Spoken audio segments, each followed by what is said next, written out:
ओम शांति।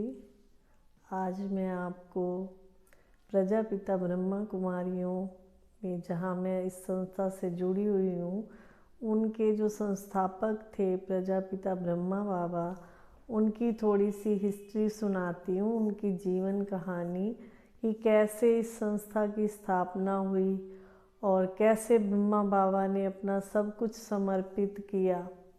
तो उसके बारे में आज मैं आपको सुनाऊंगी। आज 18 जनवरी है, तो 18 जनवरी को जो इस संस्था के संस्थापक प्रजापिता ब्रह्मा थे, उन्होंने अपना पुराना शरीर छोड़ अव्यक्त हुए थे।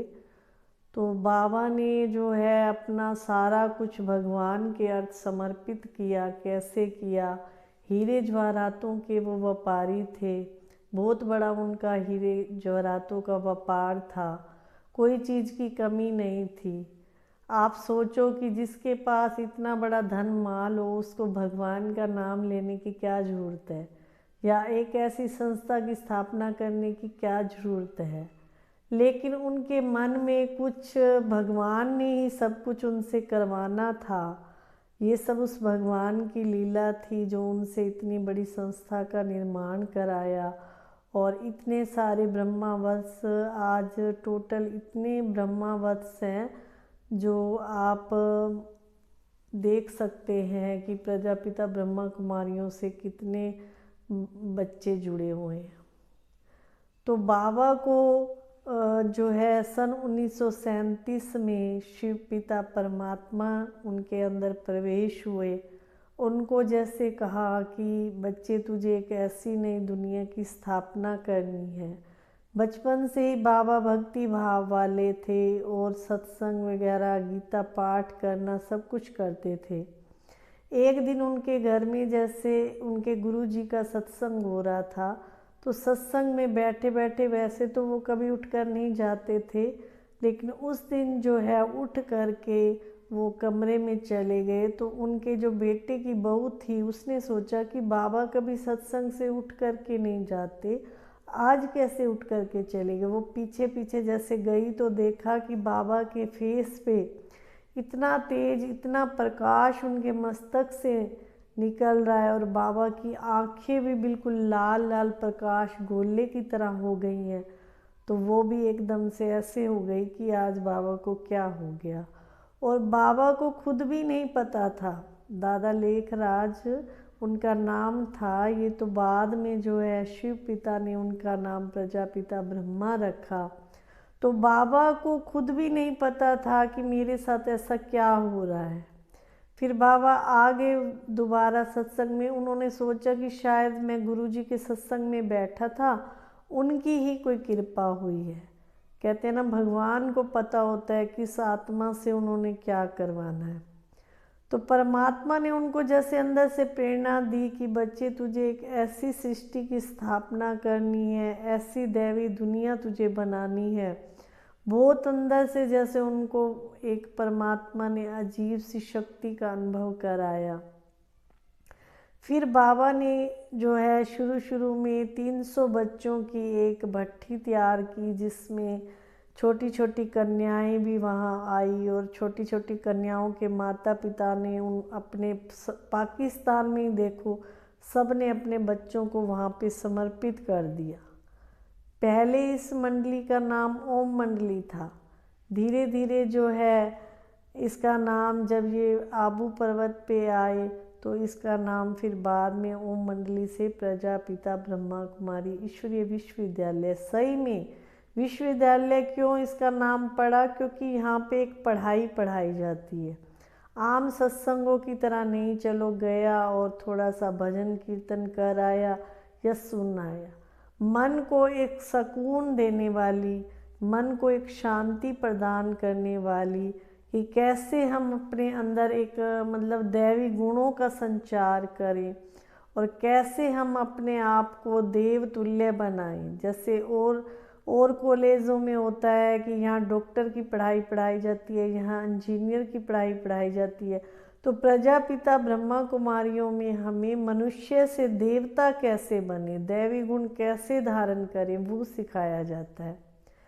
तो बाबा इतने निरंकारी थे, इतना उनमें कोई भी तरह का अभिमान नहीं था। आज के समय में बहुत पैसे वाला कोई हो, उसको कहा जाए कि आप ऐसे सत्संग में जुड़ जाओ या ऐसा कुछ करो, नहीं करेगा, क्यों?